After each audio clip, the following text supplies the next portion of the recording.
할렐루야. 지난 한 주간도 여러분 승리하셨습니까? 아멘.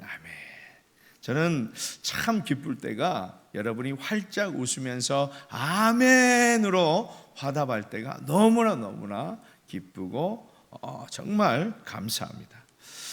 여러분, 우리가 살아가는 시대는 사랑이 절실히 필요한 시대입니다. 다시 말하면 정말 위로가 필요한 시대라고 말할 수 있습니다.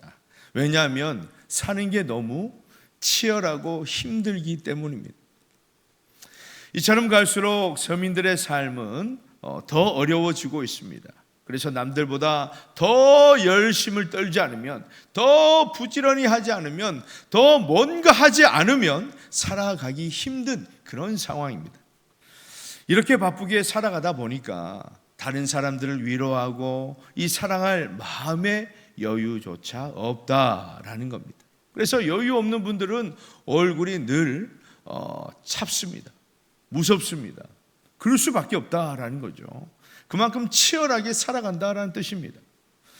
그러면 우리가 살아가는 이 시대는 사랑이 식어갈 수밖에 없는 그런 사회적 구조를 만들어 놓고서 동시에 사랑이 없다고 탄식하는 너무나 모순적인 시대라고 할 수 있습니다. 최첨단 AI와 IT 기술이라는 혁신적인 현대 문명은 삶을 편리하게 만들었지만 참 아이러니하게도 인간을 점점 고립시키고 냉소적인 그런 관계 속에 머물게 되면서 사랑의 결핍을 낳고 있다라고 그렇게 사람들은 얘기합니다. 그 결과 마음의 병은 더 심해지고 우울증도 더 심해지고 고독사는 점점 늘어나고 있습니다. 이것이 바로 우리가 직면한 이 시대의 현실입니다. 우리 하천교회는 그동안 노인 일자리와 재가 지원 서비스를 운영해 왔습니다. 그리고 새해부터는 하나님의 은혜로 이 시로부터 노인 맞춤 돌봄 서비스까지 그렇게 위탁받게 되었습니다.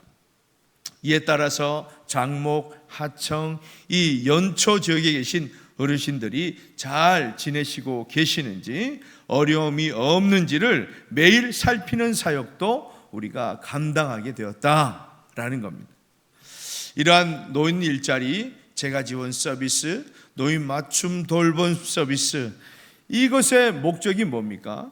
이것은 어르신들의 건강을 돌보고 사회적인 그런 참여를 돕는 것을 통해서 우울증과 이 고독사를 미리 예방하자라는 목적이 있습니다.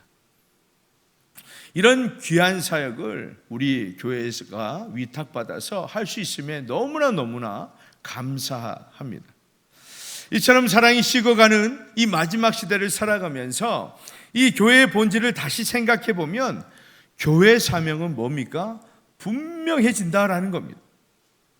그것은 이 땅의 영혼들을 향해 사랑으로 관심을 가지고 돌보면서 한 사람 한 사람을 살리고 세우는 사역입니다.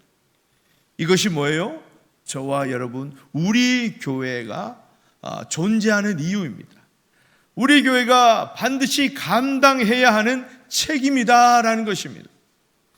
저는 오늘 말씀을 준비하면서 설교자 이전에 한 사람의 신앙인으로 돌아보게 되었습니다. 솔직히 말씀드리면 오늘 읽은 말씀 요한일서 4장 20절, 누구든지 하나님을 사랑하노라 하고 그 형제를 미워하면 이는 거짓말하는 자니, 이 말씀을 묵상하는데 제 마음이 편치가 않았습니다. 그러면서 스스로 이런 질문을 하게 되었습니다. 나는 정말 하나님을 사랑하고 있는가? 하나님에 대한 사랑이 이웃에게 흘러가고 있는가? 솔직히 목회를 하면 할수록 사람들에게 상처받는 일도 점점 많아집니다. 이해하기 어려운 일들도 겪게 되고 마음이 서운해지는 그런 순간들도 참 많습니다. 그럴 때면 저도 모르게 마음의 문이 닫혀버려요. 물론 겉으로는 괜찮은 척, 아무렇지 않은 척 그렇게 나타내지만 속으로는 이미 그 사람들과 거리 두기를 하고 있더라라는 겁니다. 그런 제 자신을 발견합니다. 그래서 오늘 이 말씀은 단순히 여러분들에게만 전하는 말씀이 아닙니다. 이 말씀은 먼저 제 자신에게 선포하는 고백이고 저 역시 이 말씀 앞에 다시 서고자 하는 다짐인 것입니다. 여러분, 우리가 교회를 오래 다니다 보면 이런 말을 자주 겪죠. 교회가 변해야 됩니다. 공동체가 새로워져야 합니다. 그런데 가만히 생각해 보면 말은 참 쉬운데 실천하기는 매우 어렵습니다. 그래서 어려운 질문이 바로 이겁니다. 그 변화가 과연 나로부터 시작되고 있는가? 저는 이 질문 앞에 쉽게 아멘 그렇게 웃으면서 대답할 수가 없었습니다. 왜냐하면 신앙적인 양심에 저도 많이 찔리기 때문입니다. 그래서 예수님께서도 마태복음 22장에서 변하지 않는 신앙에 대해 중요한 질문을 던지십니다. 이 장면을 보면 예수님을 시험하고자 하는 한 율법사가 등장합니다. 이 율법사는 신앙의 초보자가 아니에요. 율법을 전문적으로 연구하는 성경 전문가입니다. 그런 사람이 예수님께 묻습니다. 선생님, 율법 중에 어느 계명이 큽니까? 사실 이 질문을 하는 이유는 자신이 정말 궁금해서 몰라서 묻는 질문이 아닙니다. 이미 다 알고 있어요. 그래서 예수님을 시험하기 위한 것입니다. 그런데 사랑 없는 신앙인의 특징이 뭔지 아십니까?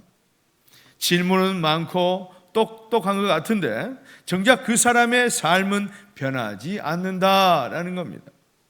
그래서 예수님은 이 질문에 대해서, 이 율법사의 질문에 대해서 길게 설명하지 않아요. 핵심적으로 말씀하십니다. 마태복음 22장 37절 38절 우리 함께 읽습니다. 시작. 예수께서 이르시되 내 마음을 다하고 목숨을 다하고 뜻을 다하여 주 너의 하나님을 사랑하라 하셨으니 이것이 크고 첫째 되는 계명이요. 아멘. 자, 내 마음을 다하고 라는 이 말씀 앞에서 저는 제 자신을 깊이 돌아보게 되었습니다. 나는 어떤 마음으로 목회를 하고 있는가? 정말 예배를 습관처럼 드리고 있지는 않은가? 인도를 하면서도 의무적으로 하고 있는가? 우리 성도를 신방하고 기도하는 이 모든 사역에 정말 진심을 다하고 있는가? 그렇다면 여러분은 어떻습니까? 여러분은 지금 마음을 다해서 하나님을 예배하고 하나님을 사랑하고 계십니까? 마음이 빠진 신앙은 겉으로는 알 수 없습니다. 그러나 속은 이미 메말라 있다라는 겁니다. 공동체도 마찬가지예요. 아무리 프로그램이 많으면 뭐합니까? 그 속에 마음이 담겨 있지 않으면 사람은 결국 떠나게 됩니다. 관계 역시 마찬가지죠. 마음이 없으면 수십 년 그렇게 어릴 때부터 보고 자라도 마음이 전해지지 않습니다. 더 진심으로 가까워지지 않는다라는 겁니다. 그래서 저는 이 말씀 앞에 이렇게 기도가 나옵니다. 주님, 제 마음부터 다시 주님께 드리게 하옵소서. 마음이 회복되어야지 비로소 목숨을 다하고 뜻을 다해 하나님을 사랑할 수 있기 때문입니다. 그리고 39절에 보면 둘째도 그와 같으니 내 이웃을 내 자신같이 사랑하라. 이 말씀은 다시 말해서 하나님을 사랑한다면 이웃을 사랑함으로 증명해내라, 이런 말씀입니다. 그래서 오늘 본문 요한일서 4장 20절에서 강하게 말씀하는 것입니다. 우리 함께 읽겠습니다. 누구든지 하나님을 사랑하노라 하고 그 형제를 미워하면 이는 거짓말하는 자니 보는 바 그 형제를 사랑하지 아니하는 자는 보지 못하는 바 하나님을 사랑할 수 없느니라. 아멘. 다시 말해서 형제를 사랑하지 않으면서 하나님을 사랑한다고 말하는 것은 무엇이다? 거짓이다 라는 말씀입니다. 그렇다면 지금 우리가 말하는 그 신앙이 진짜인지 가짜인지 무엇으로 확인할 수 있습니까? 기준은 단 하나밖에 없습니다. 바로 사랑입니다. 요한은 말합니다. 누구든지 하나님을 사랑하노라 하고. 자, 여러분, 지금 이 요한은 무신론자들에게 말하는 것이 아니에요. 저 세상 속에서 살아가는 사람들에게 얘기하는 것이 아닙니다. 바로 교회 안에 있는 사람들, 하나님을 사랑한다고 고백하는 사람들, 지금 이 예배 자리에 앉아서 입으로 하나님 사랑을 말하는 저와 여러분에게 말하는 것입니다. 그런데 사도 요한은 여기서 멈추지 않습니다. 그 형제를 미워하면 이는 거짓말하는 자니 분명히 말합니다. 여기서 우리가 주의 깊게 살펴봐야 할 점이 있습니다. 미움은 단순히 소리를 지르거나 욕을 하는 그런 행동만을 뜻하지 않습니다. 요한일서 전체 흐름을 보게 되면 미움의 범위라는 것이 훨씬 더 넓습니다. 무관심과 외면, 그리고 마음의 거리두기, 그리고 나는 저 사람과 엮이고 싶지 않아, 나는 저 사람과 맞지 않으니, 내 스타일이 아니니 상종하고 싶지 않아, 이런 생각까지 미움에 다 포함된다라는 겁니다. 그래서 교회 안에서도 보면 인사는 합니다. 아는 척은 해요. 형식적으로 잘 살았느냐 말은 하지만 더 이상 마음을 가까이 하진 않습니다. 왜요? 이미 그 관계가 끊어져 있기 때문입니다. 사도 요한은 이러한 상태를 매우 단호하게 규정합니다. 그는 그것을 단순한 연약함이 아니라 분명히 미움이라고 말하면서 더 나아가서 뭐하는 자다? 거짓말하는 자다. 그렇게 얘기합니다. 왜 요한은 이렇게 강하게 말씀합니까? 그것은 하나님을 사랑한다는 고백이 삶으로 증명되지 않는다면 그 사랑은 실제로 존재하지 않는 것과 같게 되기 때문입니다. 하나님의 사랑 외친다고 그 사랑이 나타나는 게 아니라는 거예요. 우리 삶에서 하나님의 사랑이 나타나지 않으면, 그 결과물이 나오지 않으면 그 사랑은 없는 것과 똑같다라는 겁니다. 그러니까 우리는 단순히 예배드리고 말씀 읽고 기도하는 행위도 하나님의 사랑을 표현하는 하나의 방법일 수 있습니다. 그러나 하나님께서 인정하시는 분명한 사랑이 뭐냐라는 겁니다. 이것이 본질이고 이 핵심을 알지 못하면 우리는 지금 헛수고를 하고 있다라는 겁니다. 바로 하나님의 사랑이 우리의 관계 속에서, 특히 사람을 대하는 태도와 그 모습에서 드러나야 한다라는 겁니다. 결국 여러분, 사랑을 말씀하고 있어요. 관계 속에서 나타나지 않는 사랑, 아직 증명되지 않은 사랑입니다. 참 어렵죠. 참 갈등됩니다. 참 속상합니다. 그래서 마태복음 5장 23절, 24절에서 예수님은 말씀하십니다. 우리 함께 읽습니다. 시작. 그러므로 예물을 제단에 드리려다가 거기서 내 형제에게 원망 들을 만한 일이 있는 것이 생각나거든 예물을 제단 앞에 두고 먼저 가서 형제와 화목하고 그 후에 와서 예물을 드리라. 아멘. 형제와 불편한 마음을 두고 있는데 거룩한 예배를 드린다고 해서 하나님께서 그 예배를 받으시겠냐? 그렇게 말씀하시는 거예요. 여러분 잘 생각해 보세요. 내 마음에 아직도 저 사람과의 미움이 있고 어려움이 있습니다. 그러면 하나님은 보이지 않는 하나님께서 그 예배를 받지 않으신다라는 겁니다. 그러면 여러분 내 나름대로의 정말 가서 밥을 사주고 선물을 사주고 안아주고 이런 행위가 아니라 저 사람이 나에게 잘못한 것이 있으면 용서하는 거예요. 용서한다고 해서 내가 너를 용서하노라 포옹해주고 이마에 뽀뽀를 해주고 이런 것이 아니라 하나님 나 저 사람 용서했습니다. 그런 마음으로 하나님께 예배를 드리라라는 것입니다. 그렇지 않으면 우리의 예배는 뭐예요? 위선입니다. 그래서 사도 요한은 이 문제에서 결코 타협하지 않습니다. 그럴 수도 있지, 사람이니까, 우리가 연약하니까, 그런 변명으로 그냥 넘어가지 않는다라는 겁니다. 왜요? 사랑이 핵심이기 때문에. 그는 분명히 말합니다. 형제를 사랑하지 않으면서 하나님을 사랑한다고 말한다면 그것은 무엇이다? 거짓이다. 요한은 이렇게 말합니다. 보는 바 그 형제를 사랑하지 않은 자는 보지 못하는 바 하나님을 사랑할 수 없느니라. 이 말씀은 논리적으로도 맞고 신앙적으로도 너무나 분명한 말씀입니다. 눈에 보이는 사람을 사랑하는 것조차 어려운데 어떻게 눈에 보이지 않는 사람을, 눈에 보이지 않는 그 존재 하나님을 사랑할 수 있는가, 이런 말을 하고 있는 것이죠. 그래서 이 말씀을 이렇게 바꾸어서 우리 자신에게 물어보면 좋겠습니다. 지금 내가 외면하고 있는 그 사람이 하나님 사랑을 시험하는 일종의 테스트라면, 일종의 시험이라면 나는 과연 합격할 수 있을까?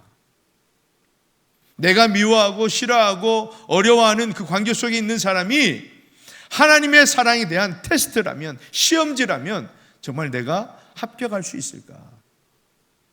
여러분, 이 질문 앞에서 우리 모두가 당당하게 아멘할 수 있기를 주님의 이름으로 축복합니다. 요한 1서를 관통하는 핵심은 분명합니다. 사랑은 마음속에만 있으면 무엇이 아니다? 사랑이 아니다.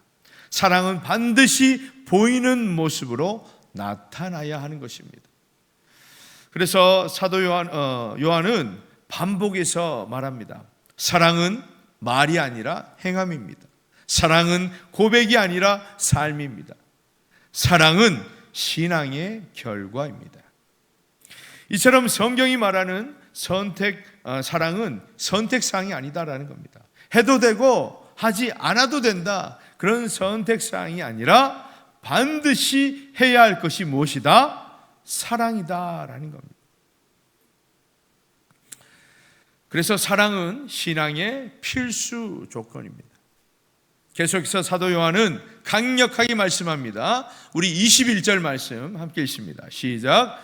우리가 이 계명을 주께 받았나니 하나님을 사랑하는 자는 또한 그 형제를 사랑할지니라. 아멘.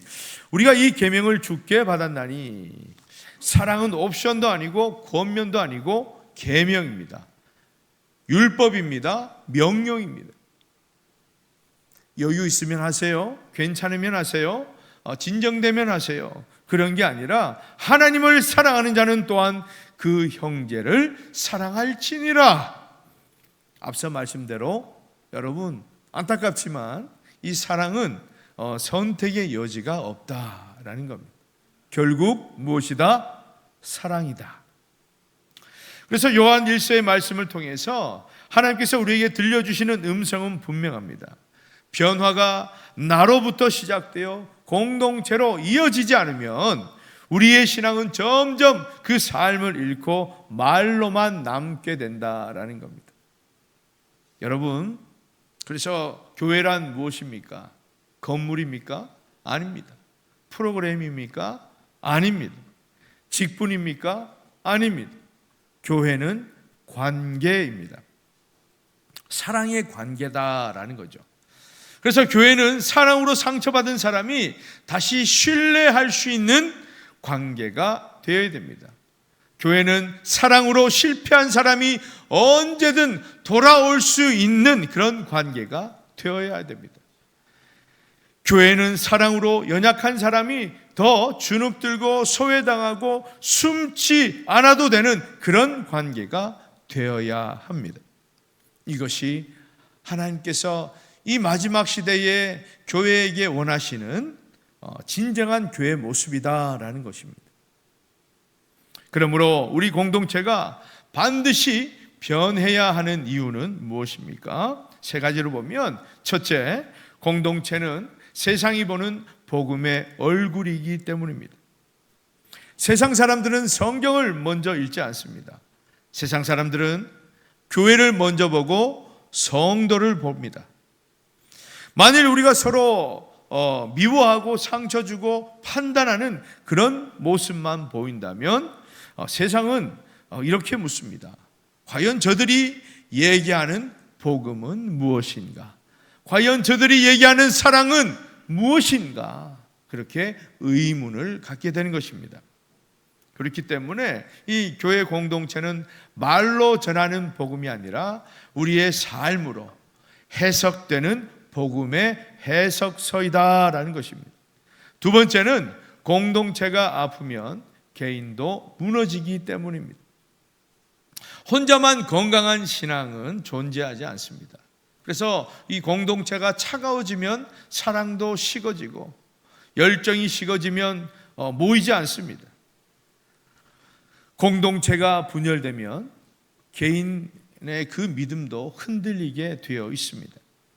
그래서 우리는 힘써 모이자고, 힘써 모여서 힘써 기도하자고 그렇게 우리가 마음을 모았던 것입니다. 결국 공동체의 신앙의 온도는 우리 개인의 신앙의 온도와 같은 것입니다. 셋째, 하나님은 공동체를 통해 일하시기 때문입니다. 하나님은 언제나 사람을 통해 일하셨지만 그 일하심은 늘 공동체를 통해서 이루셨습니다. 아브라함의 가정, 또한 이스라엘 공동체, 초대교회 공동체. 오늘도 하나님은 우리 하천교회를 통해서 이 지역과 이웃과의 소통하며 살리기를 원하십니다. 세우기를 원하십니다. 그래서 공동체의 변화는 선택이 아니라 하나님의 뜻에 대한 순종이다라는 겁니다. 반드시 변해야 된다라는 겁니다. 사실 여러분, 우리가 새 부흥회를 열고 또 5월 달에는 전교인 수련회가 있고 또 6월에는 또 우리가 전도 축제와 같은 음악회 형식으로 또 해 나갈 것이고, 오늘도 모이는 기관별 원래회, 또 여러 헌신 예배, 어떤 봉사, 이 모든 것의 목적이 무엇입니까? 우리 공동체가 변해야 된다라는 겁니다. 변함이지 어떤 이 하천교회에서 그런 프로그램을 통해서 여러분이 재미있고 흥미를 느끼고 유익함, 그런 것만을 위해서 하지 않는다라는 겁니다. 사랑하는 여러분, 그렇다면 우리는 어떻게 신앙의 공동체로 변화되어서 이웃을 사랑하고 이 지역을 품을 수 있겠습니까? 그 해답을 로마서 5장 5절은 이렇게 말씀해 줍니다. 우리 함께 읽습니다. 시작. 소망이 우리를 부끄럽게 하지 아니함은 우리에게 주신 성령으로 말미암아 하나님의 사랑이 우리 마음에 부은 바 됨이니라. 아멘. 자, 여러분, 사랑하는 방법이나 어떤 기술을 익혀라, 이런 말씀이 아닙니다. 오직 성령께서 우리 안에 계실 때에 하나님의 사랑이 우리 마음에 부어지는 그런 은혜가 있다라는 겁니다. 그래서 우리가 기도하는 것 아니에요. 우리가 그래서 성령을 초대하는 것 아닙니까? 우리가 아무리 간사하고 이기적이고 죄를 많이 짓는다 할지라도, 그런 인생이라 할지라도 성령 안에서는 하나님의 사랑이 가능해진다라는 겁니다. 나 같은 사람이 무슨 사랑을 실천할 수 있을까? 그런 생각하지 마세요. 우린 똑같은 죄인입니다. 똑같은 죄인이에요. 똑같이 간사하고 똑같이 이기적인 사람들이에요. 그러나 우리가 성령께 구할 때에 성령이 우리 안에 오시면 하나님의 사랑의 그 실천이 가능해진다라는 사실입니다. 그래서 우리가 기도하는 거고, 우리가 그래서 하나님의 말씀을 묵상하는 것입니다. 그러므로 우리가 성령님을 의지해 살아갈 때 성령께서는 우리의 연약한 그런 삶 가운데서도 온전히 하나님을 사랑하게 하시고, 하나님을 사랑한다는 그 증명을, 그 증거가 이웃에게 흘러갈 수 있다라는 것입니다. 무엇보다 이 공동체의 변화는 여러분, 우리가 변해야지, 이건 둘째 문제고요. 나로부터 변해야 된다라는 겁니다. 나로부터. 그래서 2월에 있는 새 부흥의 주제가 뭐예요? 나로부터 아니에요. 나로부터 부흥해야 내가 거하는 우리 가정과 학교와 직장과 우리 교회가 부흥할 수 있는 것입니다. 저 집사님이 부흥해야지, 저 장로님이 달라져야지, 저 권사님이 조금 더 사랑이 더 많아져야지, 이것이 아니라 여러분, 내가 달라져야 하는 거예요. 그렇습니다. 오늘 하나님께서는 교회를 향해, 그리고 저와 여러분 각 사람을 향해 분명히 말씀하십니다. 자, 우리 함께 고백합시다. 나부터 시작합시다. 한 번 더 고백합니다. 나부터 시작합시다. 우리가 고백한 대로 나부터 시작되는 은혜가 있기를 주님의 이름으로 축복합니다. 그러므로 나 한 사람이 하나님을 사랑하고 이웃을 사랑하는 그 작은 순종이 우리 공동체를 새롭게 변화시켜서 우리 하청 지역을 살려내고 이 땅의 사랑의 역사를 써 내려가는 참된 사랑의 공동체가 될 수 있기를 주님의 이름으로 축원합니다.